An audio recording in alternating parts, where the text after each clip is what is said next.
Assalamualaikum warahmatullahi wabarakatuh. Selamat berjumpa kembali para netizen dan penonton dimanapun Anda berada. Saya ucapkan Anda lagi keadaan sehat-sehat dan baik-baik saja. Dan saya ucapkan juga terima kasih kepada Anda yang telah melakukan like, comment, and share, serta subscribe atau follow di channel saya ini. Mudah-mudahan Anda bertambah sehat-sehat dan bertambah baik-baik saja.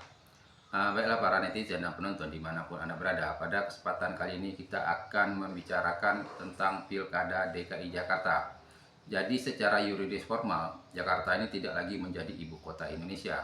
Tetapi secara de facto, Jakarta ini masih menjadi ibu kota Indonesia karena seluruh aparatur negara atau alat-alat perlengkapan negara masih berada di Jakarta, baik Presiden, DPR, Mahkamah Konstitusi, dan kegiatan-kegiatan yang berhubungan dengan kenegaraan masih berlangsung di Jakarta. Jadi sekali lagi saya katakan secara de facto Jakarta masih ibu kota Indonesia.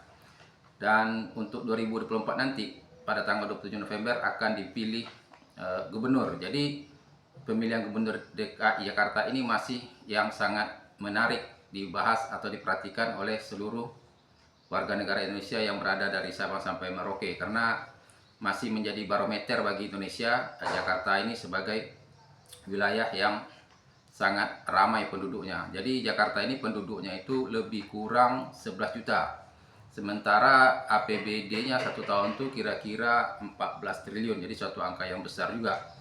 Selain dari itu, Jakarta ini menjadi satu panggung bagi partai, karena berkemungkinan orang yang duduk di Jakarta ini atau jadi gubernur Jakarta ini punya peluang untuk menjadi calon presiden pada 2024. Jadi pemilihan gubernur ini terus menjadi yang banyak disorot oleh warga negara, baik yang berada di Jakarta maupun yang tidak berada di Jakarta.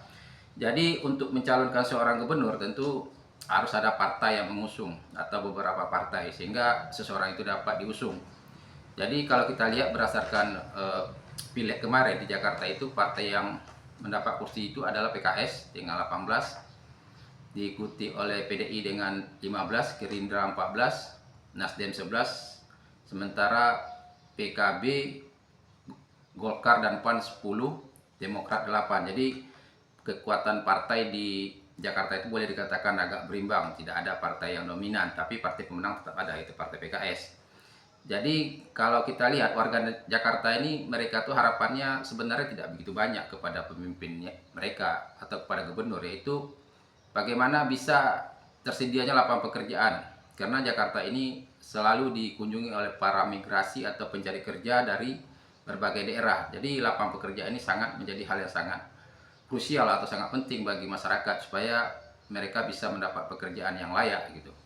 Yang kedua tentu harga barang terjangkau, itu arti barang-barang pokok bisa dijangkau oleh masyarakat dan bisa dibeli dengan upah atau hasil mereka yang tersedia gitu. Jadi barang itu tidak begitu mahal. Ini yang diharapkan daripada masyarakat kepada pemimpin di Jakarta. Jadi mudah-mudahan pemimpin yang baru nanti bisa untuk merealisasikan apa dari harapan dari masyarakat Jakarta tersebut. Jadi ada beberapa nama yang muncul di permukaan, sebenarnya sudah kita bahas juga beberapa hari yang lalu, tetapi kali ini kan dia terus berkembang itu. Jadi namanya itu yang muncul tuh sekarang yang kuat tuh tinggal dua lagi ya. Satu Anies Rashid Baswedan, yaitu mantan gubernur pada 2017-2022 yang lalu, dan Ridwan Kamil, yaitu yang berasal dari gubernur Jawa Barat, dan dia pun akan tampil untuk menjadi gubernur di DKI. Jadi dua pertandingan figur ini sangat menarik ini karena sama-sama kuat gitu, sama-sama pernah menjabat gubernur dan tentu mempunyai masa yang kuat juga dan didukung oleh partai-partai yang sama-sama kuat gitu. Kalau kita lihat, Anies akan didukung oleh partai PKB karena DPW PKB DKI sudah mendeklarasi akan mendukung Anies.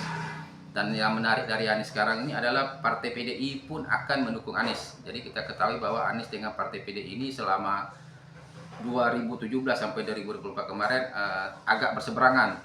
Tetapi Anies dan PDIP ini sebenarnya pernah bekerja sama karena Anies pernah menjadi juru bicara dan menjadi menteri di era Presiden Jokowi yang pertama, sehingga Anies dengan PDIP ataupun dengan Megawati sebenarnya sudah terjalin hubungan yang begitu baik. Jadi seandainya PKB, PDI bergabung ditambah PKS, ini jadi suatu hal yang sangat menarik. Nanti akan ditantang oleh Gerindra, Golkar, PAN, dan Demokrat yang akan mendukung Ridwan Kamil untuk menjadi calonnya.